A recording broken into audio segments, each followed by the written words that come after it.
kalau memang kemudian di MK-nya kemudian disetujui untuk ada calon wakil presiden di bawah 40 tahun, ya mungkin saja bisa kemungkinan Mas Gibran yang maju. Beliau yang bilang? Iya. Oh, saya nggak tahu. Nggak tahu saya. Siapa itu? Ya? Siapa itu partai? Waduh, ya janganlah. Saya kan bukan siapa-siapa.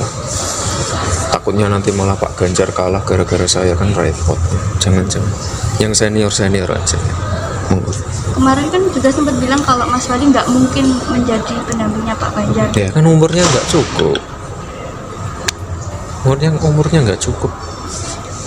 Tetapi kalau DPP sudah bisa seperti itu, sepanjang dan selama Mahkamah Konstitusi memutuskan, kalau DPP menyampaikan seperti itu ya kita lakukan.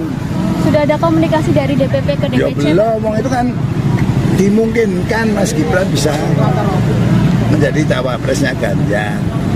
Kalau sudah ada keputusan dari Mahkamah Konstitusi. Kalau bicara perjuangan itu harus optimis, ya gitu. Yang penting pada saat proses itu dijalankan seperti yang sekarang ini. Makanya tadi himbauan dari Mas Wali, kalau setiap DPC juga melakukan hal yang sama. Makin panas, Gibran masuk cawapres Ganjar. Sosok ini protes.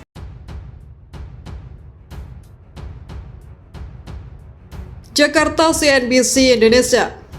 Kabar mengejutkan datang dari calon presiden Ganjar Pranowo. Nama Gibran Rakabuming Raka disebut masuk menjadi kandidat bakal calon wakil presiden atau Bacawapres Ganjar. Hal ini sontak membuat salah satu kubu kandidat Cawapres Ganjar sebelumnya kecewa. Juru bicara Sandiaga Uno bidang politik Denny Hasuryo Prabowo meminta Partai Persatuan Pembangunan atau P3 mempertimbangkan kerjasama politiknya dengan PDIP jika Sandiaga Uno tak terpilih sebagai cawapres Ganjar Pranowo di Pilpres 2024. Pernyataan itu disampaikan Denny merespon nama Gibran Rakabuming Raka yang kini disebut masuk dalam bursa cawapres Ganjar. Kami memberikan saran dan masukan kepada P3 agar bisa mempertimbangkan kembali kerjasama politik dengan PDIP di Pilpres 2024 nanti jika Sandiaga Uno tidak terpilih menjadi cawapres, ucap Denny dalam keterangannya Minggu 20 Agustus.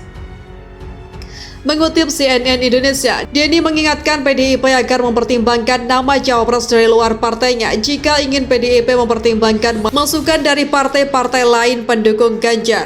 PDIP adalah partai yang sudah sangat matang dalam berpolitik. Kami percaya keputusan PDIP nantinya pun akan melibatkan partai-partai koalisinya, ujar dia.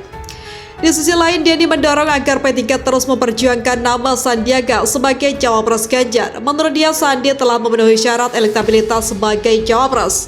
Dia merujuk hasil survei Voxpol terakhir yang menempatkan Menteri Pariwisata dan Ekonomi Kreatif itu di posisi teratas sebagai cawapres potensial. Menurut kami, satu kerugian besar bagi P3 apabila Bang Sandi tidak menjadi cawapres dari Pak Ganjar Pranowo di saat P3 sedang mempunyai semangat baru dalam meraih posisi yang lebih baik di pemilu 2024, kata Denny. Ketua DPP PDIP Puan Maharani sebelumnya membuka peluang Gibran diusung menjadi cawapres. Wacana itu menguat seiring gugatan batas usia capres-cawapres di Mahkamah Konstitusi atau MK. Pengajuan uji materi ini santer disebut bertalian dengan isu Gibran yang didukung maju menjadi cawapres.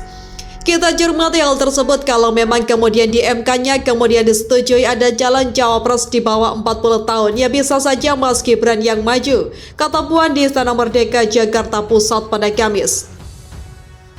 Sementara itu, P3 secara resmi telah mengusulkan kader barunya sebagai ketua pemenangan Bapilo Sandiaga Uno sebagai cawapres. Namun keputusan cawapres Ganjar berada di tangan Ketua Umum PDIP Megawati Soekarno Putri.